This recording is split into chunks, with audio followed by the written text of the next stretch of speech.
नमस्कार, आपका स्वागत है पीके टाइम्स में। मैं हूं आपके साथ चैताली पाटिल। राजस्थान में पुलिस उप निरीक्षक एसआई भर्ती परीक्षा 2021 का फर्जीवाड़ा पिछले 4 साल से राजनीति और न्यायपालिका दोनों के केंद्र में रहा है। इस पूरे मामले की शुरुआती पोल राज्यसभा सांसद और वरिष्ठ नेता किरोड़ी लाल मीणा ने खोली थी।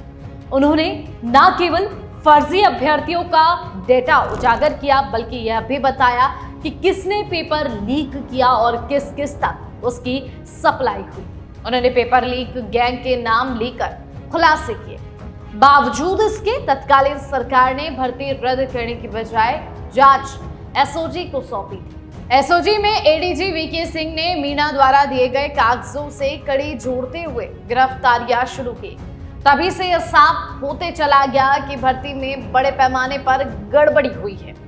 किरोड़ी लाल मीणा लगातार भर्ती रद्द करने की मांग करते रहे। दबाव बढ़ा तो सरकार ने मंत्रियों की कमेटी गठित की। कमेटी ने रिपोर्ट भी सौंप दी, लेकिन सरकार किसी नतीजे तक नहीं पहुंच पाई। मामला अंततः आंदोलन तक पहुंचा। हाईकोर्ट ने एसओजी की रिपोर्ट और मंत्रियों की कमेटी की रिपोर्ट के आधार पर सरकार से भर्ती रद्द करने का जवाब मांगा। सरकार के कुछ लोग भर्ती रद्द करने के पक्ष में नहीं थे और अटॉर्नी जनरल ने अदालत से समय मांग लिया। इसी बीच कुछ अभ्यर्थी भर्ती रद्द करने की मांग को लेकर धरने पर बैठ गए। धरने में जब आंदोलन ने जोर पकड़ा, तब नागौर सांसद और आरएलपी सुप्रीमो हनुमान बेनीवाल ने इसमें कूदते हुए युवाओं को समर्थन दिया। बेनीवाल ने सार्वजनिक रूप से भर्ती रद्द करने की मांग की और युवाओं का साथ पकड़ लिया। उस समय यह भी साफ दिख रहा था कि अदालत भर्ती को लेकर कड़ा रुख अपना सकती है और भर्ती किसी भी समय रद्द हो सकती है। बेनीवाल ने इसे राजनीतिक अवसर के रूप में भुनाया और पूरी तरह युवाओं के साथ खड़े होकर खुद को इस लड़ाई का चेहरा बना दिया। सरकार लगातार मामले को खींचती रही। अंततः 28 अगस्त 2025 को राजस्थान हाईकोर्ट की सिंगल बेंच ने भर्ती रद्द करने का बड़ा फैसला सुनाया। फैसले में आरपीएससी की कार्यप्रणाली पर भी गंभीर टिप्पणियां की गई। कहा गया कि पूरी संस्था इस कीचड़ में लिप्त रही है। उसके साथ ही पूरे मामले का राजनीतिक श्रेय लेने की होड़ शुरू हो गई। यहाँ श्रेय की लड़ाई दोनों नेता किरोड़ी लाल मीणा और हनुमान बेनीवाल को आमने सामने ले आई।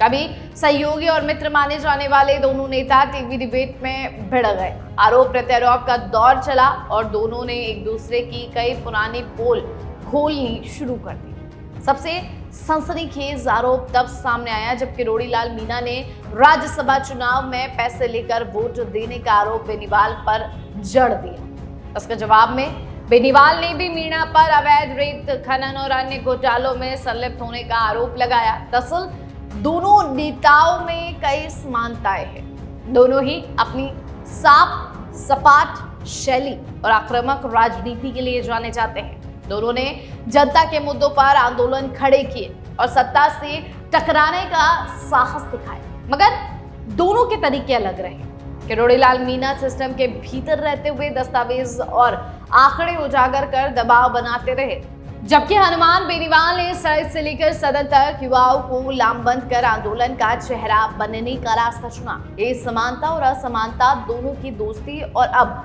दुश्मनी का कारण बनी है। आज हालात ये है कि कभी घनिष्ठ रहे दोनों नेता अब खुलकर एक दूसरे पर आरोप प्रत्यारोप कर रहे हैं।